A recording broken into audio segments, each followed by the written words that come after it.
Welcome to the review. सज्जनों तो मित्रों, आज की वीडियो में हम ड्रामा बस्तर सातों की नई एपिसोड का जबरदस्त रिव्यू करेंगे। बात होगी किरदारों के रवैयों, इनकी गलतियों और इन फैसलों की जिन्होंने कहानी को एक नए ट्विस्ट पर लाकर खड़ा कर दिया। साथ ही हम आने वाले एपिसोड्स की प्रेडिक्शंस भी शेयर करेंगे और देखेंगे कि आगे कौन से बड़े सीन्स नाज़रीन को हैरान कर सकते हैं। अगर आप इस ड्रामे के हर मोड से बाखबर रहना चाहते हैं तो वीडियो को एंड तक जरूर देखिएगा। दोस्तों, अब तक की एपिसोड्स को देखकर लगता है कि ड्रामा बस्तर सातों की कहानी खानदानी सियासत, रिश्तों के इम्तिहान और जायदाद के झगड़ों की तरफ बढ़ रही है। उन्स और उनसा की नई शादी अभी जरने के आगाज में है, लेकिन घर के अंदर मुखालफत और साजिशें इनके लिए आसानियां पैदा नहीं होने देंगी। खास तौर पर ताई का प्लान यही दिखाता है कि दोनों को सुकून से नहीं रहने देना, हर मौका पर नई मुश्किल खड़ी करनी है। दूसरी तरफ शहरीन और फहाम की कहानी भी मजीद ड्रामा लेकर आएगी। शहरीन अपने फैसले पर कायम नजर आती है, जबकि इसके वालिद किसी सूरत राजी दिखाई नहीं देते। यही इख्तलाफात ने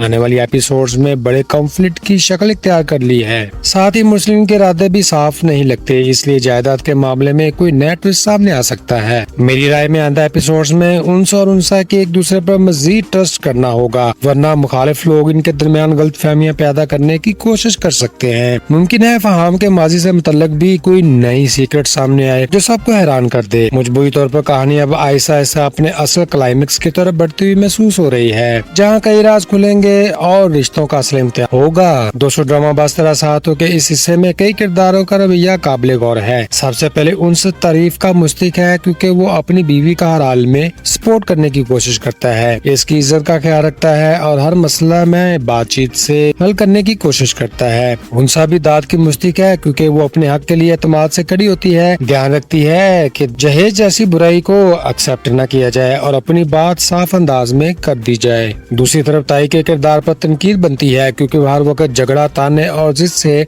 घर का माहौल खराब करती रहती है। इनका बिहेवियर घर में नफरत और बेसुकूनी पैदा करता है। शरीन के वालिद की फिक्र अपनी जगह दुरुस्त है, लेकिन इनका सख्त एटीट्यूड बेटी से खुलकर बात करने की बजाय फासले बढ़ाता है। अगर वो पहले इसकी बात मुकम्मल तौर पर सुन लेते तो शायद मामला बेहतर हो जाते। दोस्तों, शरीन भी तनकीद से नहीं बचती, क्योंकि इसे वालिदैन से झूठ नहीं बोलना चाहिए था। एतमाद किसी भी रिलेशनशिप की बुनियाद होता है। फहम की शख्सियत में कॉन्फिडेंस जरूर है, मगर वो सिर्फ शख्सियत देखकर किसी को आइडियल समझ लेना दुरुस्त फैसला नहीं होता। इस एपिसोड का मैसेज यही है कि घर मोहब्बत, एहतराम और बर्दाश्त से आबाद रहते हैं, जिद और अना से नहीं। दोस्तों, ड्रामा बस्तर सातों के किरदार हमें सिखाते हैं कि रिश्ते सिर्फ मोहब्बत से नहीं बल्कि सब्र, एहतराम और एतमाद से चलता है। उनसे बताता है कि शरीक हयात का रिस्पेक्ट करना बहुत जरूरी होता है, जबकि उनसा ये सबक देती है कि अपने हक के लिए इज्जत के साथ आवाज उठानी चाहिए। शरीन का किरदार समझाता है कि जज्बात में आकर डिसीजन नहीं करना चाहिए, बल्कि सोच समझ कर कदम उठाने बेहतर होते हैं। ताई का रवैया ये एहसास दिलाता है कि जिद और असद घर का मजबूरी तौर पर ड्रामा में हमें पेशेंस, बर्दाश्त और मजबूत फैमिली रिश्तों की अहमियत का पैगाम देता है।